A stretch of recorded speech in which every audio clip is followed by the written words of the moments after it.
welcome everybody to the Monday, April 28th, 2025 meeting of the Finance and Investment Committee of the Vallecitos Water District at 3:30 upstairs in the boardroom. It is completely packed. So thank you all for being here. All right, the meeting is called to order. Do we have any members of the public? No, ma'am. Okay, great. Okay, then we will jump right into the items for discussion. The certificate incentive program. Yes, so this program is something we've been working on for a good part of the year. We've actually talked with the Employees Association, gotten their feedbacks, gone with the management group. This has been presented to at least one or P3, thank you. And I don't know if we mentioned it in a finance committee in the past, but either way, it's appropriate time to mention it in the finance committee because we're just about ready to bring this to the board. And then with finance committee support and board approval, put it into the budget. So Denise, why don't you present this? Thank you. Denise has been working very hard on this. So. Thank you very much. Good afternoon, directors. Thank you for the opportunity to present the Professional Certification Incentive Program, an initiative that directly supports the Vallecitos Water District's commitment to employee development, professional excellence, and operational efficiency. The district has a long-standing tradition of investing in its workforce through education and training. This new incentive program builds on that tradition by encouraging employees to renew professional certifications that exceed the minimum requirements of their current job classification and are relevant to the district's operations and strategic goals. Unlike initial certifications and degrees, which are acknowledged through the Employee Recognition Program, this policy focuses solely on the renewal of relevant certifications that demonstrate initiative, current industry knowledge, and a commitment to excellence. Program highlights. Eligibility applies to full-time non-management employees. Certification must be above and beyond what is required for the employee's current role. Employees must submit proof of renewal within 30 days. Certification must be on the approved policy, and the list will be updated annually as needed. Incentive structure, $125 bonus per level above job requirement, maximum of $500 per year per employee. Verification by HR, an employee supervisor is required before disbursement. Certification coverage, over 30 certifications included across various domains, such as water and wastewater operations, environmental compliance, safety, IT, and administrative fields. The fiscal impact. Its estimated annual program will cost somewhere between $5,000 to $12,000 based on historical training participation. Incentives are budgeted, capped, and funded annually. This makes the program cost-effective while promoting long-term skill retention. This program directly supports the district's goals to foster a highly skilled, adaptable workforce, promote continuous learning and advancement beyond required standards, and strengthen employee retention and morale by recognizing initiative. And this is the policy we have before you. So employees know what certifications are part of their job and also not part of their job. That's written down somewhere. Yes. So then if they want to pursue something that's not part of their immediate job but is relevant, they have to get permission from their supervisor? Is that Their supervisor manager, it should be a fluid discussion. The example we use would be for, like, say, a customer service person who's answering the phone all the time. If they were to go get their grade 1 or 2, which they can do without being in the field, they would be much more valuable as a customer service rep because they're going to be able to answer those questions as a frontline person and being able to give those educated responses that should make our residents very happy because they're able to talk intelligently. Mm-hmm. Yeah, that's great. I mean, I think it's great to incentivize people to continue their education. I think it's a good. Thanks for so much work on this. And a question, Yes. when you originally get the certificate, do they get paid for that? We do. We have the initial Under certificate. Yes. Under the other program, our general manager will announce them at a board meeting that they've accomplished something. They are usually recommended. It's a conversation between the manager, HR, and the general manager, and then the general manager makes the final decision. They usually get like a little bonus of something for getting the main accomplishment done. And then we would look upon the renewal. The renewals are 2, 3. We do have some that are yearly, but most of them are 2 and 3 years out. And they're all different, just in case you were wondering. All the certifications would probably be on different schedules and timelines, so we would be having to track those accordingly to make sure we're following along. And then we'll be able to cost track because we'll be tracking, so. Yeah, the big difference is these all, for the most part, take continuing education, so above and beyond the employee's job requirement. So that shows us that they're continuing to work on their career for the betterment of just not only themselves, but the district benefits from that also. And the fee is a flat fee for each of them, or is it just the actual cost or remove? Well, we do pay for the actual cost of the renewals, but this would just be like a side bonus, like a small stipend of 125 above and beyond. Yeah. So, and it works that way, so if a D2 is a requirement, you have a D4, you get a 125 for a D3, 125 for a D4, even though there's no more D3, but it takes additional Knowledge, education yeah. units to get that D4. And so does this qualify as tuition reimbursement or no? No. So they pay for it. Oh, well, yes, we will. If they pass, they can bring the receipt and we will reimburse the program. For taking. Yes, for taking it, Okay. yes. But we would probably have them initially pay for it and they would be doing it on a reimbursement because if they don't pass, we don't pay. Also, the district invests in, I forget the name, American Water College. College, yes, So they could take the courses for free. Yes. We have a district membership for all employees. yes. So to get their education credits, not everything, but most of the normal ones for the ops guys, for the field staff, or anybody interested in getting those type of certs, it's available for free. Yes, so when they have to go to renew to get their certifications, we have programs in place that are free, because I can also do it through Vector Solutions, which is a computer program we have. So Ed has a program, HR has a program, and we can get them all their contact hours for free. They can also go to conferences and get them and other ways of getting them, but we do try to address all the free ones first. Sure. Okay, I'm supportive. Is that what you're looking for? Yes. Looking for- Any feedback and No, I think it's a great program. So we'll be taking this forward to a future board meeting, probably. May 27th? Probably the second meeting in May, to adopt the policy. And then with board adoption, it'll be included in the budget. Starting July 1. Thank you. Yeah, thank you. Thanks for all the work on it. Okay, now we're moving on to the operating budget. As the committee knows that we go over the entire operating budget with the committee every year before going to the board. The board workshop for us is May 7th. So you guys will see this and then see this again on May 7th. So with that, let me hand it over to the finance team. All right, good afternoon. Welcome to the third meeting, third finance committee meeting for the 2026 budget year. It may be the most exciting meeting yet.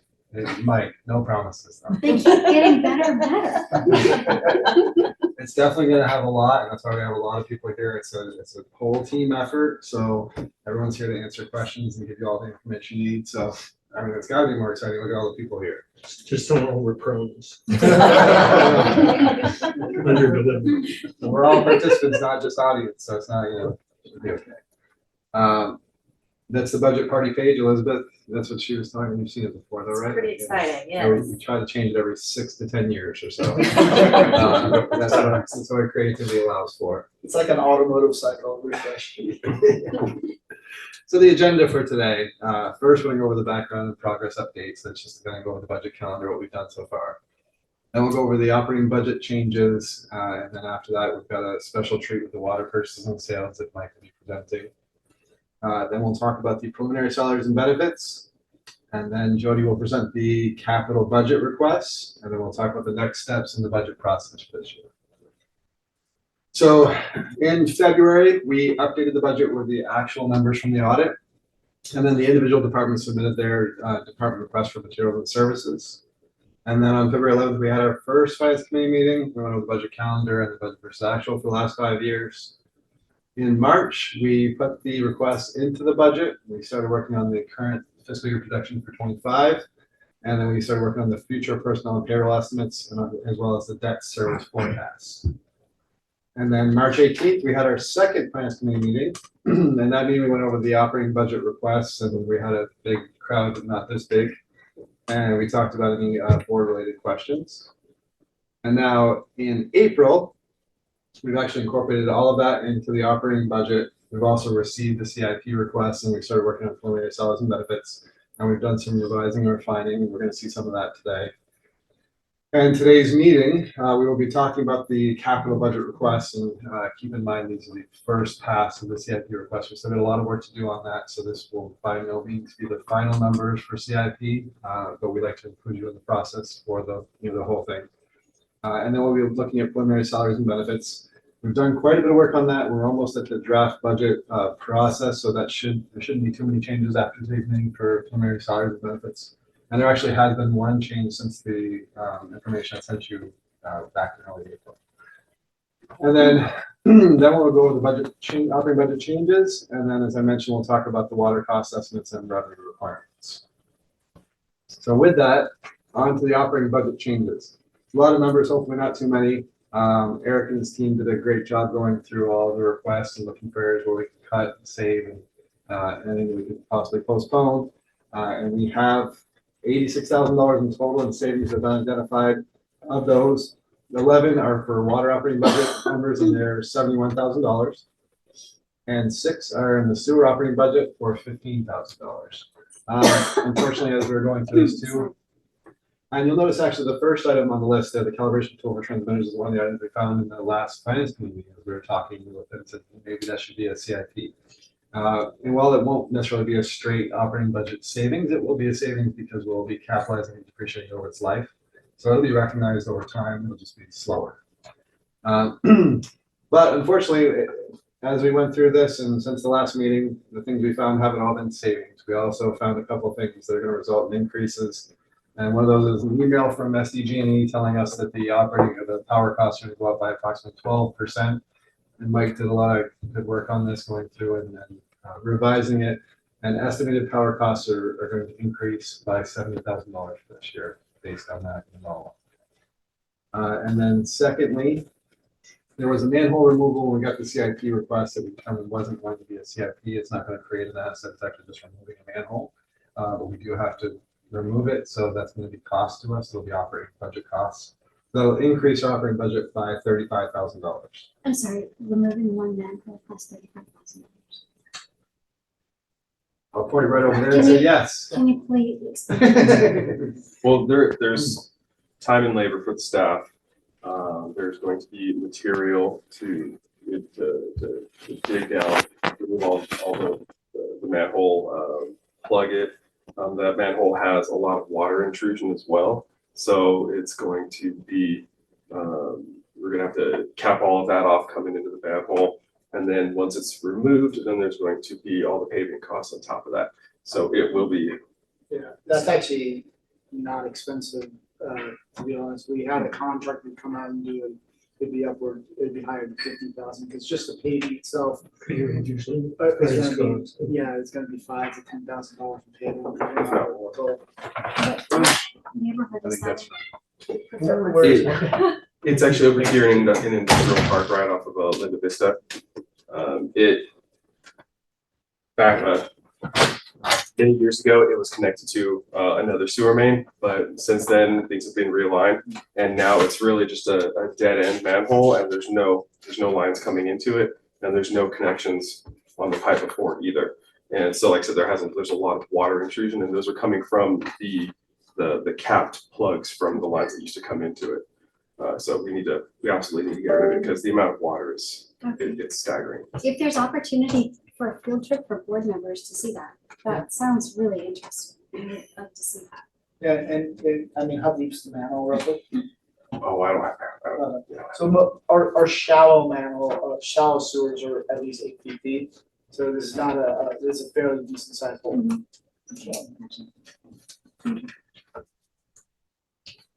So that was the operating budget changes. And next we're going to go into salaries and benefits preliminary. So let me start with that. There are a lot of numbers here, but you can see over the left that includes some analytics. And this column right here is the budget for 25-26. This is what's gonna be brought to the board in June for approval, just the 1 year, 25-26. And when we compare that to projected versus budget in this column here, so this is projected for 25 to the end of this fiscal year, it's rolling March, compared to the budget for 25. We're actually projected to be $1.1 million under budget. And the main reason for that is just turnover. We've had a lot of turnover. We've had, in my list here, let me go through it. 9 new hires, 2 retirements. We had 4 positions that were vacant the majority of the year, including the AGM and the operations or assistant operations manager. And we currently have 9 vacant positions right now that we're hoping to fill, I think, approximately 3.5 by the end of the fiscal year. So just for those turnovers and the time between filling them and filling positions at lower rates, we've actually had some savings projected at $1.1 million. And then in total, we're projected to be $1.8 million on the budget.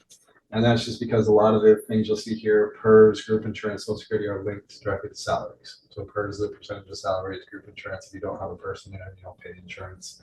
And social security is also a percentage of salary. So those are lower because positions are lower. The 9 vacancies, is that pretty typical? The last 2 years, yes. We've had a lot of retirements and a lot of turnover, but prior to that, not really. You'll see that there's a slide coming up, salaries benefits comparison, and we're usually like 2% or close budget to actual, but the last 2 years, I think it was 9%. And you're taking that into account when you're budgeting? We have to, so we try to budget basically as conservatively, meaning we budget for what we could possibly fill. So we assume if we know something's not going to be filled till 3 months of the year, we'll adjust for that. So it's something less than 9 as far as budgeting. Yeah, so it'd be like, so basically we say we have 109 authorized positions. If we know some will be filled, we'll take it 9 months out of 12 instead of the full 12. But if we're not really sure, we'll go with the 12 just to be safe. And Director, on top of that, what happens is, especially, and this is actually a good thing, but it has a domino effect. When we have an internal promotion, it creates another vacancy, and then that creates another lag time before you fill it. And then a lot of our retirees were long-term employees out as well into longevity at the top of the pay scale. New people coming in are coming in somewhere in the pay scale. So there's a savings there just from level of experience and time on the job. So that all compounds. But yeah, we've had. We try to take that into account. Yeah, we do. We try. Yeah, he budgets for mid-step. Yeah. Okay. So typically the highest we hire at is a C position. We can go higher with, I think, Jim. We can go up to G We now. go to G, but we still like to keep it in the Yeah. middle of the range when we hire. So we budget for C and work from there. So that's projected versus budget for 25. If we look at projected for the end of this fiscal year versus actual, for the actual for 24, we're actually a little bit higher than we were. So again, in 24, we had more turnover than we did in 25. It's gotten a little bit better. I guess if you're looking at, higher is better. So we're $154,000 over the projected. And in total, we're projected to be $555,000 higher than the 24 actuals. And the main reason for that is because of PERS. So in 24, we did not have a UAL payment because PERS had good returns. In 25, we did, and that's why we're $300,000 higher in PERS. We will have another PERS payment, UAL payment this year. Last year, I think, was about $400,000. This year, it's going to be somewhere around $863 for the PERS UAL payment. Unfortunately, PERS had returns of 5.8% in 23. And that's caused our UAL to increase and our payment to also increase. So looking at budget versus budget, we were budgeted to have salaries increased by $517,000 or 4.05%. And that's basically the COLA. We had, if you remember the MOU, had 5.544 for COLAs. So this year we're in the first 4% COLA. And with people coming in a little bit lower, it's basically just offset by the COLA. So even with normal step increases that employees get, because the new employees coming in lower, it's offsetting some of that. And then benefits are budgeted to increase by $600,000, and as I mentioned, that is mostly the PERS of $500,000, and that's just going from the 400 to about the 863 in the PERS UAL payment. And you may remember we also have a PERS funding policy where we will fund the appropriate amount to avoid negative amortization. So this is just the minimum required payment. You'll also see something in the reserve budget for the additional amount to be funded. I think that's going to be around $800,000 this year. It was we just paid it was 922 for fiscal year 25.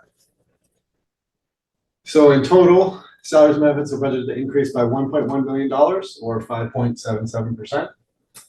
And then also worth noting is that total FTEs are budgeted to increase by 0.25 positions. Now there's a lot of shifting around in the middle here. You'll see operations, sorry, Eric, they're losing 1.5 positions. That's as a result of we have one vacant position that was determined could be absorbed elsewhere. That's the wastewater collection system worker 2. So that position is now being eliminated.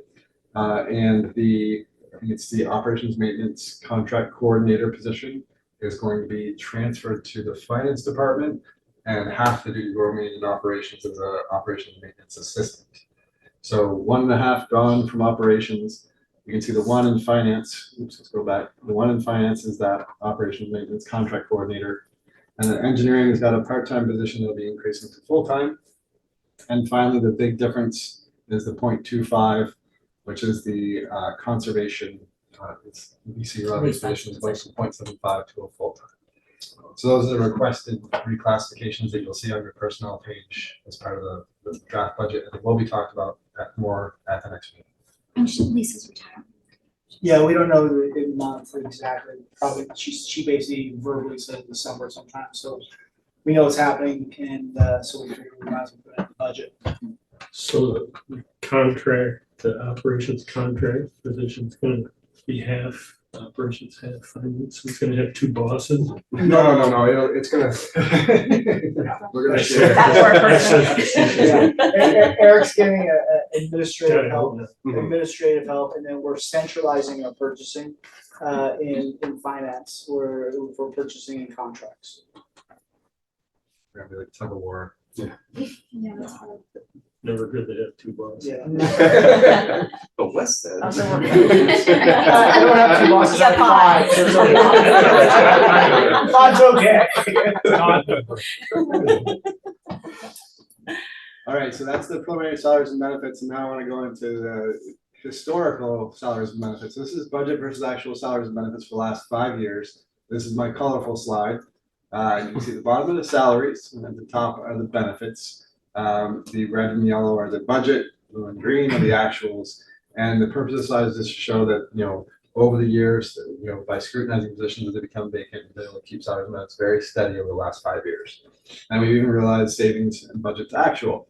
And here's what I was talking about. This year is actually 9.3%. Last year was 5.9.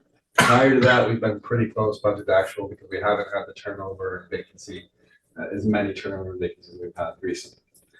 So let me add one thing. So even though we don't know the results of 25-26, we know that we have several employees who haven't announced it officially in writing, but are probably going to retire. So maybe a 3rd year. Yeah, so we expect that our actual is gonna not make it to the budget amount. There'll be a savings because of that retiring, and then of course the domino effect of when they retire after they retire. So in some of the initiatives we've taken to accomplish this have been we worked with the board on it, been approved by the board, and our FTEs over the last 10 years or so. So you can see back in 2016, we had 115.25 FTEs where we had these vacancies. So by looking at those vacancies and seeing if we could, absorb the duties elsewhere, we were able to eliminate 3.5 positions in 2017. That saves 3.5 positions, saves the district hundreds of thousands of dollars per year. And the following year, we were actually able to eliminate another 4 positions. And we've kept that pretty steady over the last, 1, 2, 3, 4, 5, 6, 7 years or so, 8 years. So about 8 years, and it'll be rolling into the 9th as well. So for about 9 years, we've been pretty steady on the number of FTEs that we've had. So I think we've done a really good job. That's a great story. Yeah. Tell it whenever you can. Yeah, I'm gonna keep saying it over and over again. Do you- Sorry. Do you, thinking about, sometimes we have quite a few positions open, and sometimes we don't. And I realize that some of them are due to retirements, but this is tangential, does HR send out surveys, like employee satisfaction surveys and things like that? And are we monitoring something like that? Just so that if it ever is the case that we have 6 openings and they're not due to retirements, we can say, oh, something's going on. And try to get to the bottom of that. Because I know we really pride ourselves on having a really good culture. So, next board meeting, next week, I'll be presenting for the, I think it's the AB 1567 or whatever it is. It's the vacancy turnover rate. And so we will be providing some statistics like this also. We do send out to the staff that when we have openings, we do surveys with staff. We did Intergage survey.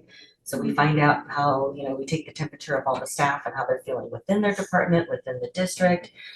We've done some target group sessions to figure out, okay, what can we work on? What is working, what's not working, what's, you know, looking at for those opportunities.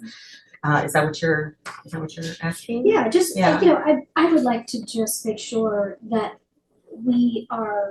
that somebody has their finger on the pulse, so that if it is the case that we start losing people, that we can get in front of that quickly and try to ascertain why. Mhm. Then one of the other agencies just do a survey. of the agency. Yeah, Yeah, so, it'll be in my presentation. yeah, so Lebanon asked all the other agencies to provide data on their over a 5-year period of their vacancies, not by retirement or not people that, you know, that you said fine to, that people who voluntarily left, besides retirement. And so we have the charts, all the names have been taken off to to protect the innocent. So I don't know who's who, but I know But our we know line. ours, so we can show you where we compare to all the other agencies. So, And some of the things that we've been working on is to help with employee retention. For those that are thinking of retiring, they may be like, oh, well, we have new management now, we have new opportunities, we have new incentive programs, we have all new things happening. I want to stick around and see what this is gonna look like. So by doing some of this footwork that we've been doing for the last year and a half is also to help with these retention rates. And it's to help give employees, you know, a break and, you know, peace of mind, and want them to want to be here to work for us. So, The last thing I was gonna say is, and Wes shows this, and not to get too far yet, is meanwhile, our agency still grow. So that as we grow with more, every connection is more pipe to maintain, more customers that we're managing with the same amount of FTEs. it's what- All right, so that is my last slide for salaries and benefits, and now it's Mike's turn. Okay, so for water sales and costs, just kind of a little bit of history. The previous 2 years, we've had a lot of rain. So our sales have been depressed. Well, fortunately, we see some sales spiking back up to kind of normal levels. So what I did for my projections is I kind of took a 5-year average, kind of looked at where the trend was to try to alleviate the dips and the valleys and the peaks and things like that. And I'll get over that in the next couple of slides. But currently, so we're estimating our water sales at about $35.5 million. Our ready to serve, which is our fixed portion of that, is about $16.5 million.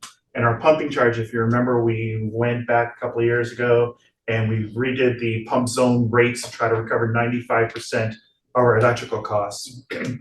A couple of years ago, we were probably only at about 60%. So a year and a half ago, we did a decent increase, and we're at about 92, 93%. That was because, as Wes mentioned earlier, SDG&E, they don't always do one increase a year. They'll tell you in January or February, here's your increase, and Eric and I went through this, and it was like 4% or actually it's 4% in January, they sent out an email, and now it's 9% just a couple of months later. The same thing happened last year, so it's always a catch-up thing. We kind of mentioned that to you guys, that it's gonna be a catch-up thing. So as long as we're between 90 and 100, I feel comfortable. And I'll get over to that in a second too. Our water costs for this year are about $39 million. And part of the reason, when you see the next one, don't go yet, you see the next slide, you'll see there's a big increase in the water costs. Part of it is this year's costs are a little bit under because we had a savings because the desal plant was down and we weren't charged for desal water. It was $1 to $1.25 million. So if you're looking apples to apples, you know, plug that up about another million to about 40. So go ahead to the next slide, Wes.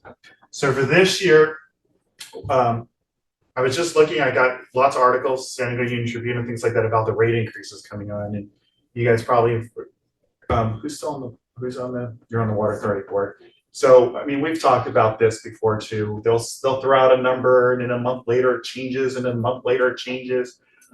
So that we don't really have a concrete number. The numbers that I have right now were the 18% that they gave us. I'm now hearing 12%, but I'm not hanging my hat on that yet. And I haven't seen it published in terms of rates to us. So So that'll change, that'll be different than 20. it'll change when I get something in writing from them. I'll change it. So right now it's going with the preliminary information that I have of 18%. So last year, we were a couple percent lower than their average Yes. impact to the Yeah, agency. we will be again, Yeah. just the way it is. So maybe 10%. Yeah, I think 10 to 11 because somewhere in the 10 to 11%. But remember, we're still catching up from those years that it went 12%. We come past through 6.5. Went 9%, 10% the year before that. We were only do If our 6.5. water costs is 75% of that, then we're looking at maybe Yeah, let me, 9% plus our internal costs. Something. that's almost on the button, yes. So when Mike says catching up, we're not going back and recouping lost revenue. Right. We're just catching up to the rate that we're paying. So since we're underpaying, if we're underpaying 3% last year and another 6% this year, then 9% gets us to the current rate. And then if they add 12% next year, then a certain percentage of that will have to go up on our overall rate. We haven't voted on a cap this year. Here. No. Technically, we do have a cap because we're still under our current Prop 218. What we plan to do is after the rates are solidified from the water authority is then work on our cost of service study and redo a cost of service study to incorporate what the water authority is passing through to us. That's correct. And so, in other words, the board's gonna see a new 218 this summer. And so we know the concrete numbers from the water authority, and we know instead of guessing at a high number like 20% or 30%, which Santa Fe, I believe, did a 30%, and Carlsbad just did a 20%. And other agencies are doing around 20-25%. If we know that they're gonna be at 12%, we don't have to guess and put a high number in. So we're delaying ours until we know what the water authority's doing. So when would be the next effective rate increase? Based on This the summer. term? Like August? August, Yeah, August. September. And then we wanna get phased in January to January with the water authority from there on.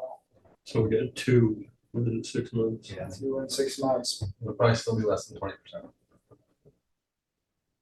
Yeah, with these numbers from the water authority, the 18% was about 16 to 17. Now that's very preliminary because I haven't done all the analysis on it, but I just threw some numbers in there and it came to about 17.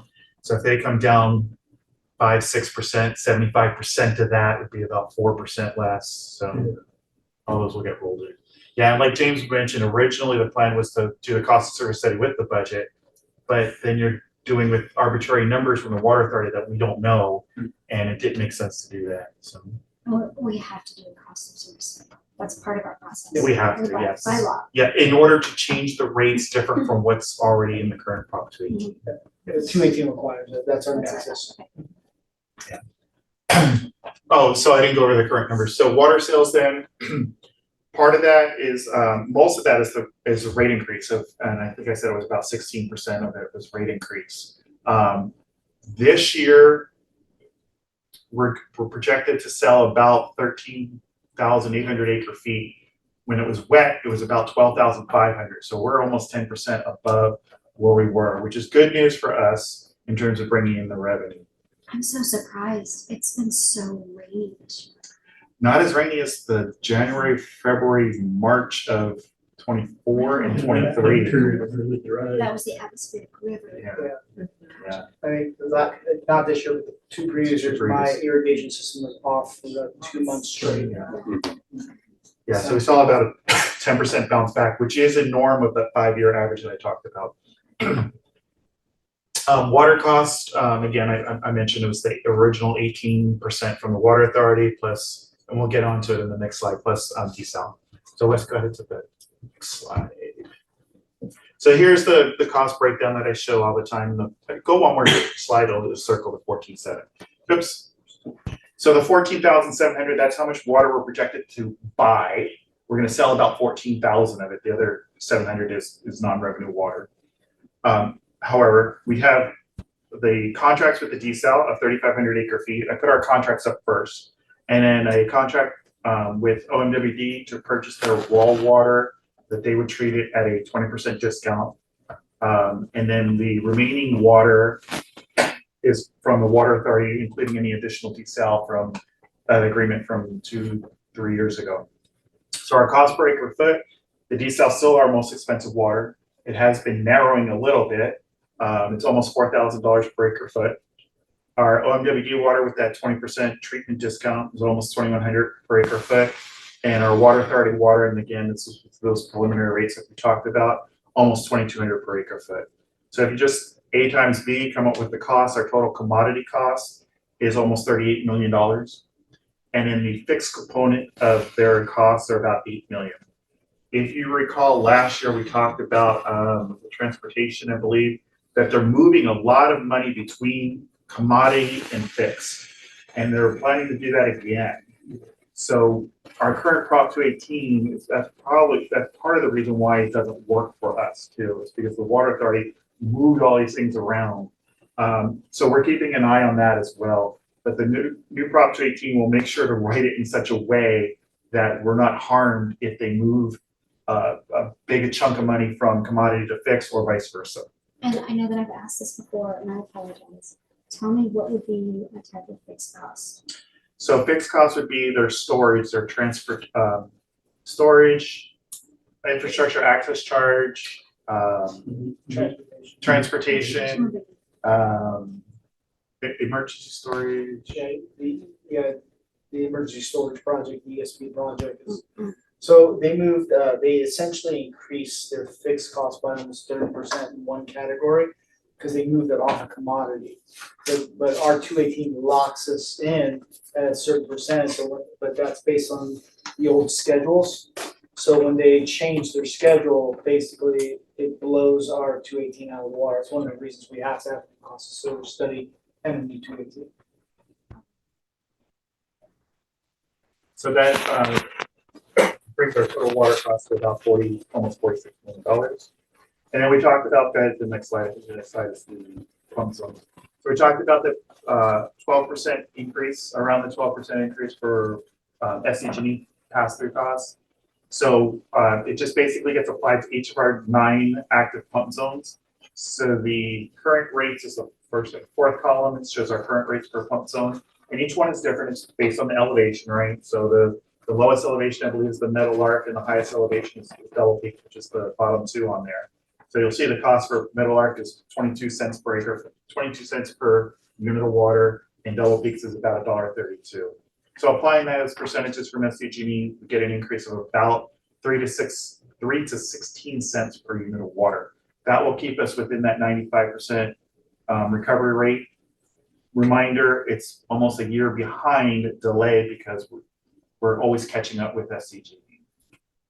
And I think that's the end of this part of the So presentation. how much is the non-power cost for pumps, like, the pump maintenance and all? Right, so It's hundreds of thousands. it's hundreds of thousands. So the total pump zone costs, I believe, were like $900,000 in the pump zones. It's And roughly half. I believe it was 700. This was a year ago. It was like 700,000-ish last time I remember For the for non-power. the non-power cost. 714 for power costs. You're talking about non-power costs? Non-power. Yeah. Oh, no, it's only, the last budget year was $281,000.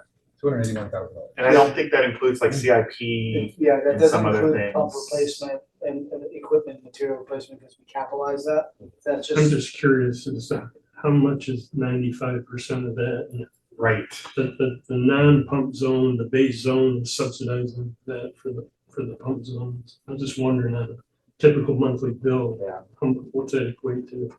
We can look into and pull those numbers out of the budget for you. Right now, I don't have. I think that was asked Cruz, I don't remember what the number is, but the percentage that we're collecting just for power, it's not 95% of the whole, and that's what you're asking. I'm hoping it's just a buck or two a month. Yeah, it's I don't- about- I don't yeah. have any feeling for it. Yeah, my initial thought was it was like 60 to 65% of the total that we're capturing, So Including. including all those ancillary things that you were mentioning. So total pumping department charges budget for this year, $1.2 million. Now we're talking about so about 300,000. So maybe only about, on average, person score that doesn't really top zone, so not subsidized, but using towards, working towards those, pump maintenance and operation costs. Why is double fees, also, yes, the most expensive, but also the most. It's a percentage. So like, I'll just use 10% for an example. It's 10% of $1.32, that's 13 cents. 10% of 22 cents is 2 cents. So it's all percentage based on the SDG&E pass-through costs. All right. How's that? That's it, unless there's any other questions. Okay, with that, I'm gonna pass it on to Jody. Would you like the mouse or you want me to talk to you? All right, give it a shot. I'm trying to let you You can fire down. I try not to let you down. Okay. The boss is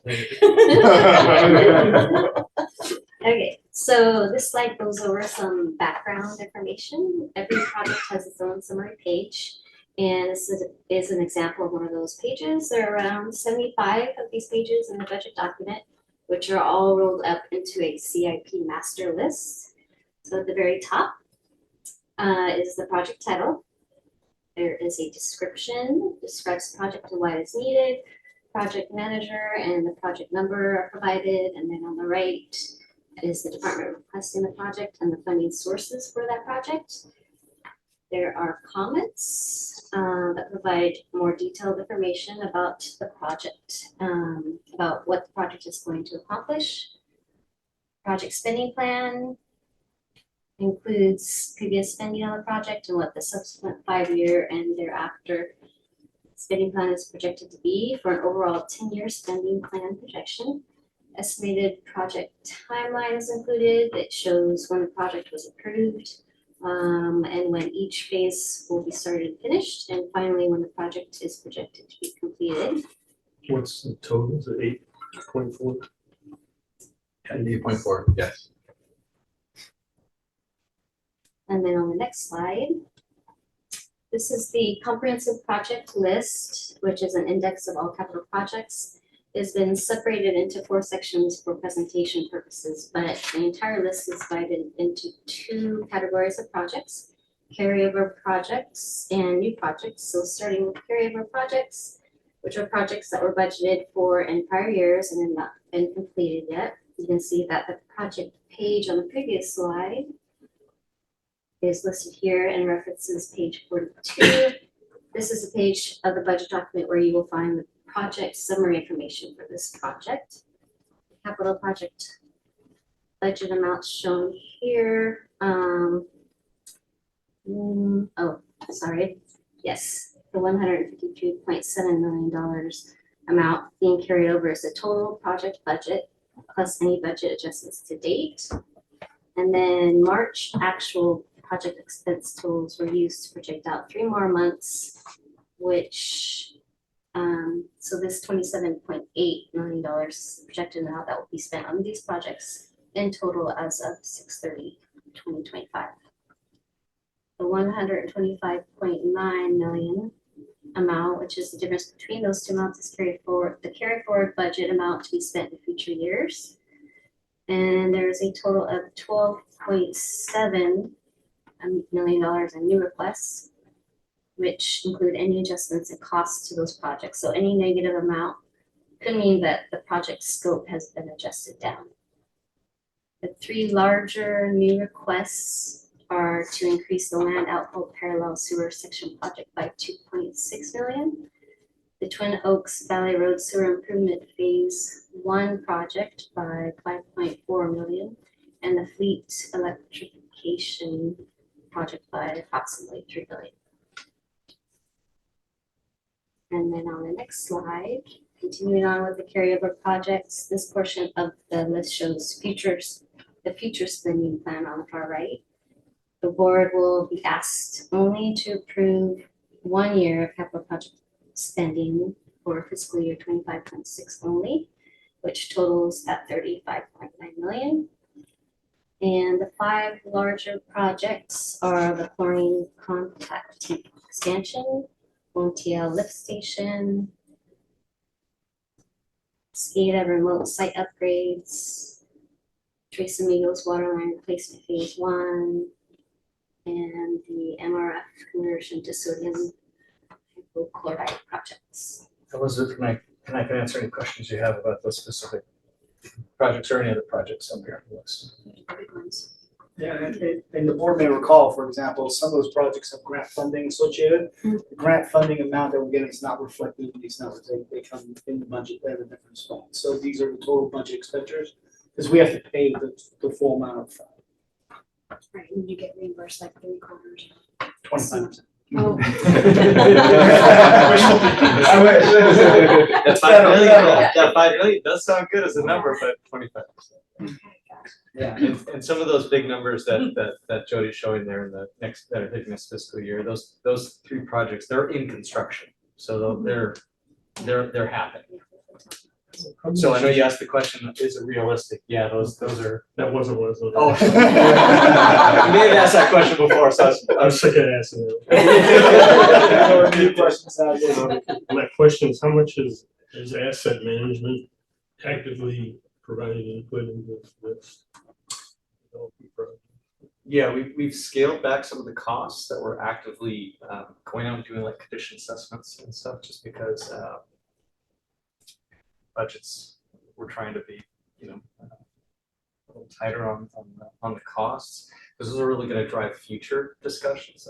As an example, the San Lejo ductile assessment project that we did last October, right? So we finally just recently got the results, and they're not great. Basically, So saying, hey, we're going to maybe a few years out. yeah, and so Stage we're of growth.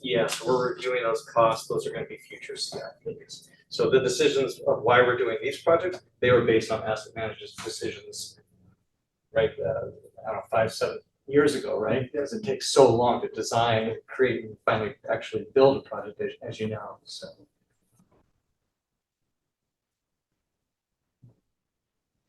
Okay, next slide. Moving on to the new projects. New projects are projects that have not been worked on in prior years. The total amount for new projects being requested for 25-26 is $85.6 million. Of the 86 million total, 24.9 is for Encina and 42.3 million is for future projects. And future projects are projects that will not be worked on during 25-26, but are included for multi-year financial planning purposes.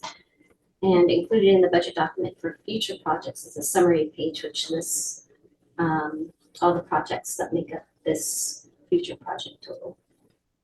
And that leaves 37 remaining new project requests totaling around $18.8 million. Of that amount, the largest new request is the $4.4 million for the San Marcos Interceptor East Pipeline Replacement Project. So the total capital project for all years, all projects, is $224.5 million. And that large project that she just mentioned, that's identified in our master plan. Where's it located? It's behind, what's the name of that?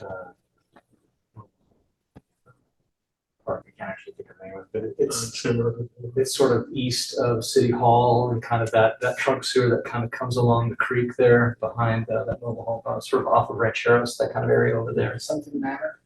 Yeah, Madrid now. something like that. But that project, and as Wes mentioned, this is the first pass that you're seeing, but since this has been published, we've been refining numbers as well, and some of these numbers are getting pushed a little bit out, and we're sort of adjusting. I think we've cut about $4 million off the budget on Friday, so that's not reflected here, but we're trying to find savings. Is Encina's 25 million, is that any surprises there? It's actually lower than it was Yeah. previous years.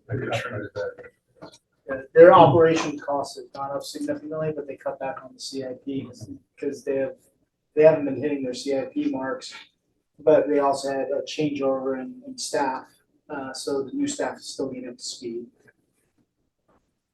They need you asking those questions. Yeah. You're asking. And listen, I like it. Well, they are coming in yeah, the they're May. coming from May, June. Yeah, but they haven't answered now. They did cut back their CIP significantly. Okay, so here's the future spending plan for the new projects on the far right. Total new requests is $85.6 million for the multi-year spending plan. For the 25-26 portion, that will be brought to the board for approval in June. The total is the $9.5 million, which a large portion of that amount is the $5 million for Encina projects. And this is the section of the budget for the vehicles and equipment. Total vehicles is budgeted at 1.6. That amount includes certain vehicles that were proposed in prior years and are being carried forward due to delayed receipt of vehicles, and they are highlighted here in yellow on total about $885,000. There are $700,000 in new requests for 2026. And the larger proposed purchases are for 3 F-150 Lightning trucks for And a drag race. $83,000 each. Those things are pretty quick. It is.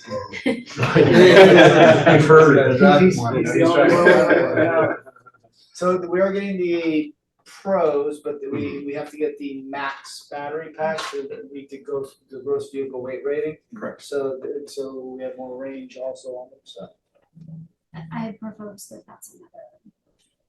That's what I want to. Right, sure. Oh. Yeah. So let's coordinate that when they remove their. Oh, manual. yeah, you can take it out. Mhm. We'll put it in sport mode. Yeah. It's like 0 to 60 in like 4 seconds or something. They're pretty I quick. don't know, Don't admit to. I like those. I don't speed. And we're getting a new Vector also. Yeah, Wow. correct. That's when it's been the works since last year. Yeah, so we're trying to get it last year and this year, but we haven't been able to get it yet. Yeah, we're and expecting- that's like, That's a lot of money. that's Yeah, much we're more expecting- expensive than they used to be. Yep. Yeah, They got up in price. Yeah, we are expecting delivery of that, I think in August. Yeah, they used to be $500,000 several years ago. So where's our old one? We are keeping it. Mhm. Until this one comes in, and then. And we have 2 now? We always had 3 Mhm. before, we had 3 full-size doctors. We've had 2 for a long time now. Especially with the new car regulations and the factors, they don't make those in EVs. Mhm. So we need to have internal combustion engines for those to keep us, to get us going through emergencies. It's probably for the best. Is there any medium duty truck that's EV yet? So mom and pop shops are making them. There Rivians? are, there are a few of them out there. And I've talked to a few of the reps, and they said that they haven't put any into production, but they would gladly let us be the test dummies for their production line. So. You wanna be dummies? Cutting edge, not tester. leading edge.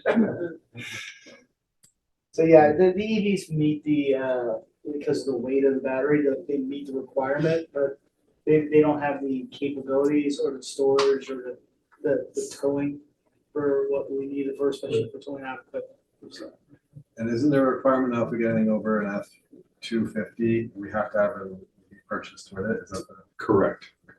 And that's the current phase we're in with that. So anything that's 8,500 pounds or above, which is an F-250 or equivalent, has to have an accompanying EV purchase. So that's why we have 3 budgeted on there, because we have 3 of that too. Mhm.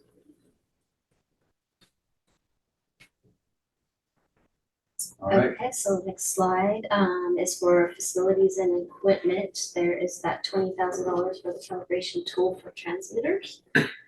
And so combined, vehicles and equipment total budget for 25-26 is approximately $1.6 million. And then next are the future budget calendar dates. In May, the 5 and 10-year reserve projections will be completed, and management staff will revise and refine the first draft of the proposed budget. There will be 2 full board workshops on the 7th. The draft budget update will be provided And we will discuss board requested items, and on the 21st of May, there will be a first review of the proposed budget. And then in June, management staff will continue to revise and find the proposed budget draft. And the real party will begin when the budget is adopted on June 4th. She's excited too. Not the only one. That's when She's finance excited. takes a vacation. That's never. Yeah. I'll request for that. Well, because audit season starts up. Exactly. Interim audit comes right after this. is Yep. over. The cost of service study too. Oh, That's just you. That little bit, yeah. Oh, yeah. Party at once. Yeah.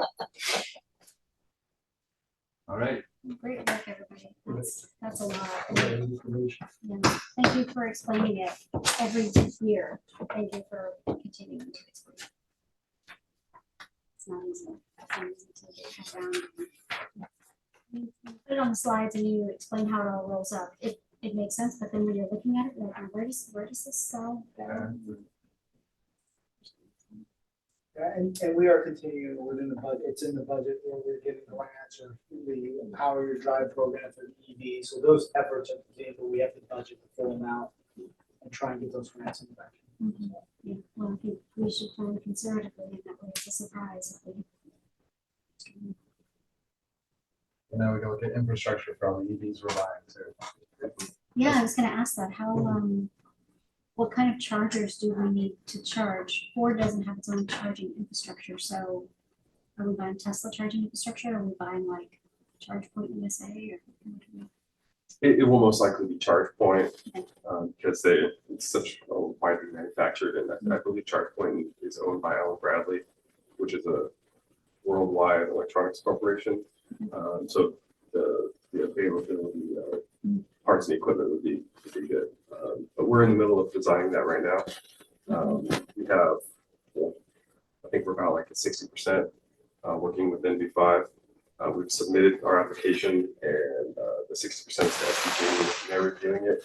Once we get approval from them, then we can go through with the 100% and go out to bid for construction. Can we scale, I'm sorry, can we scale that and add some for the public in our public parking area and then get some revenue from that?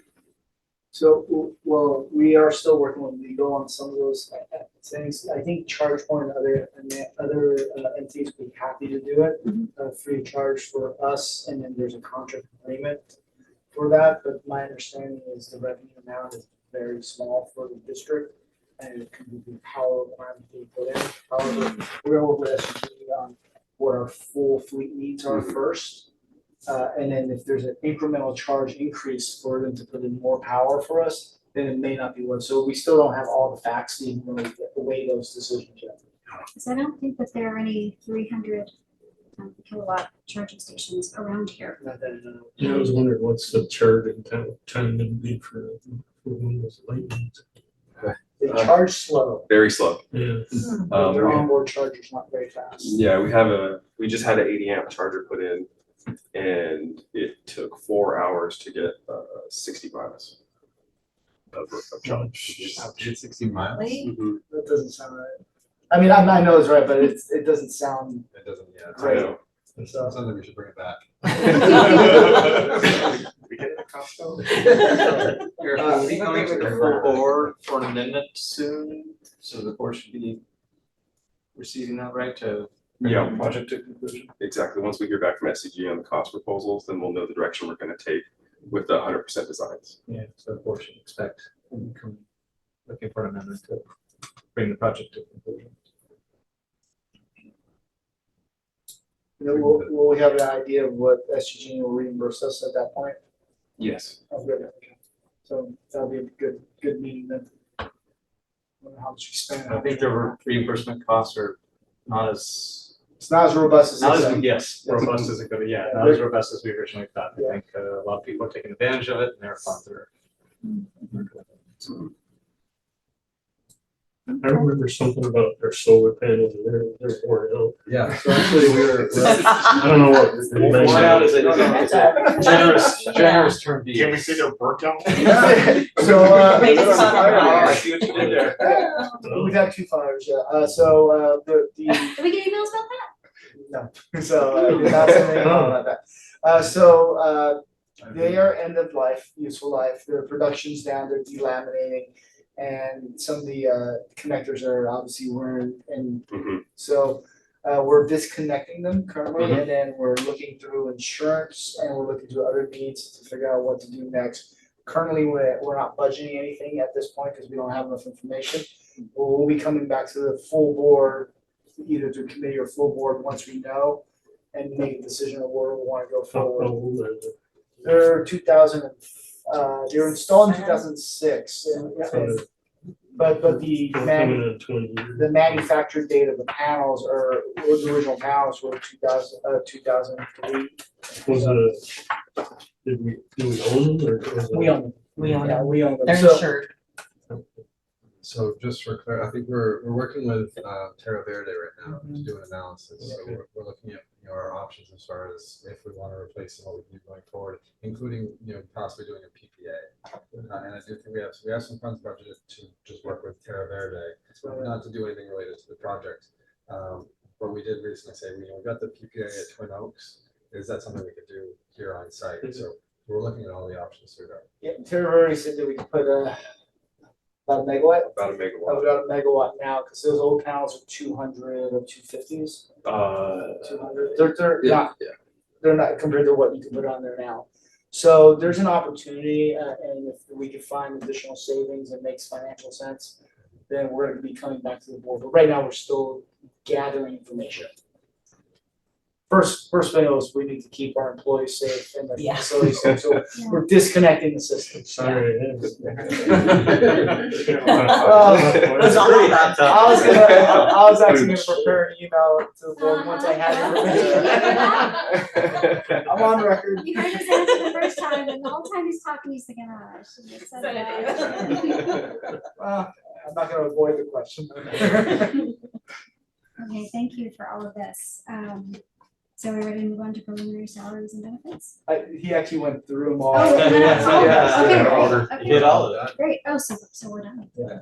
We're adjourned, thank you. Thanks, everyone. Yeah. See you next Good job. time.